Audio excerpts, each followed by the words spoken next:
As was said, my name is Minh Nguyễn. I finally got to come to NACIS. Whew, this is unreal. I have precisely 5 minutes to deliver an elevator pitch for OpenHistoricalMap. So I am going to speak faster than the elevators in this hotel. Yeah. So OpenHistoricalMap is like OpenStreetMap, but for history. That's my pitch. It's really simple. Now, if you don't know what OpenStreetMap is, I don't have time to tell you how awesome it can be at its best. So, for example, this is where I was born in New Orleans. So I like to tell people that, that I was born in the parking lot of a Walmart, because that's where what the maps show there today. But actually, I was born in a regular hospital. You see, you don't see it here because Hurricane Katrina destroyed it about 20 years ago, and a Walmart has since taken its place.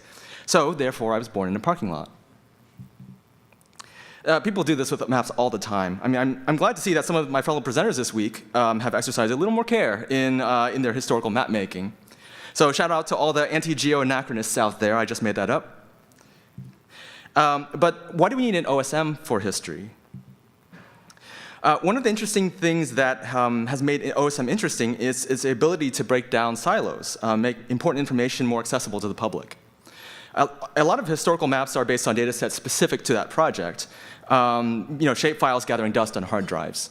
And to be clear, not everything belongs in the commons, especially in light of indigenous data sovereignty. But what about the information that needs to be public in order to save lives, improve representation, or correct historical narratives? So another thing that OSM excels at is its quirky focus on hyperlocal detail, to a degree that no commercial data set would really ever bother with, but clearly it matters to someone. A historical map that focuses only on the famous things and ignores the mundane tells the wrong story. So OHM welcomes information regardless of whether it matters to academia. How do we do this? Well, of course, being map nerds, we trace from georeference maps, sure. But we also consult business directories, we consult newspaper archives, and we don't just sit at our desks. We like the best OSM mappers, we also get out and hit the streets. So our gumshoes record the details of memorials, monuments, cornerstones, commemorative plaques, often things that have never been published online before. And also construction signs. I stumbled upon this one about a brand new Taco Bell. There are thousands of these sidewalk maps in my neighborhood alone with names and dates. So it helps to date the houses in front of that they're in front of. And in 97, you can barely see there, in 97, some adorable kid made history, and we're here to map it. And of course, we talk to people too. Oral history is history too. To be honest, coming to NACIS has been a challenging experience for me. It seems like everyone has a story to tell about how OSM has fallen short for them and because it's so uneven and incomplete. And so if OSM can be like that, imagine how much more work lies in front of an even more ambitious project like OHM. So for example, you are here. You're at the Hotel Murano. OK, not bad. OSM even has benches outside. And now if we look at OHM, did you know this used to be a Sheraton? A little bit less detail, but you get the gist. But obviously, I cherry-picked that example after mapping it. Most of OHM looks like this, completely blank. So if you want to use OHM for a project these days, for now, chances are you'll have to do a lot of the mapping yourself. Give a penny, take a penny. And so that's what I did earlier this year when I fell down a deep rabbit hole about time zones. Did you expect this to be a time zone talk? Well, it is now. OSM was having a heated debate earlier this year about whether to map time zones at all. And then I noticed Wikipedia's article on time zone history was illustrated by this crude image from 1913, a few years before the federal government standardized time zone boundaries. And it provides very little detail. So I figured surely we could do better.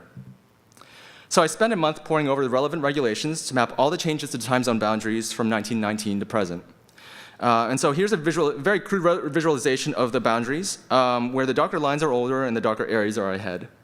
This is just a static image, but it's possible to create visualizations that are interactive. You can zoom all the way in. So to do this, I had to interpret hundreds of pages of dense legal text, matching them to features that sometimes no longer even exist. I never realized how unwieldy the boundaries used to be. So, like, for example, until the 1940s, the boundary between the eastern and central time zones dramatically dropped from the east, from Atlanta, where it actually split the city in half, all the way to Waycross, and then all the way back to the Florida state line along railroad tracks. But along the way, it would go around each city. So you can see the little circle towns all over Georgia. Time zones don't actually appear on the OHM homepage, but OHM is open-ended enough to allow me to map them anyways. And then I can use any software I want to visualize them, such as QGIS or even Inkscape, because the OHM and OSM data models are completely compatible. And then others can use the same data, underlying data, to better understand precisely when an event took place. Similarly, using standard software, the genealogy application Gramps earlier this year added OHM as an alternative to OSM. So now my family tree no longer puts me in a Walmart parking lot. So more than anything, this is a call to action to help build OHM with us. Help us fill the blanks. Help us figure out how to map more responsibly. Tell your friends. Tell your non-mapper friends. Might even actually get them into maps. And so, yeah, thank you.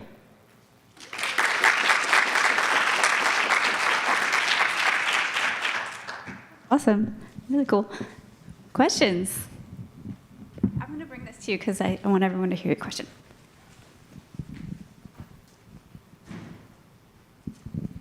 So I've published stuff in OHM a while back. Awesome. But I stopped because I got frustrated with a couple things, but I won't dump that all on you. Yeah. But I was just wondering if one of the issues that it has is being based on OSM is there's this expectation and your time zones make this interesting, that there's an expectation you're going to be editing at this very, very local scale, and so all the editors kind of expect you to be zoomed way in, but a lot of historical data is going to be at a much smaller scale. Yeah. Is that changed, or is that still an issue? You know, the boundaries are really interesting, right? So actually, for the time zone boundaries, I was able to get in like a very precise detail because like the laws were saying, you know, precisely to the east of this railroad line. But yeah, for a lot of things, especially going further back in history, it can be vague. And we don't have answers for that, really, right? A lot of it is just sketch what you have and maybe add a note saying that it is vague.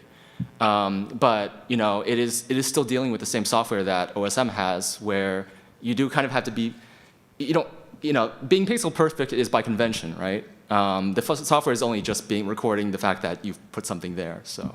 So yeah.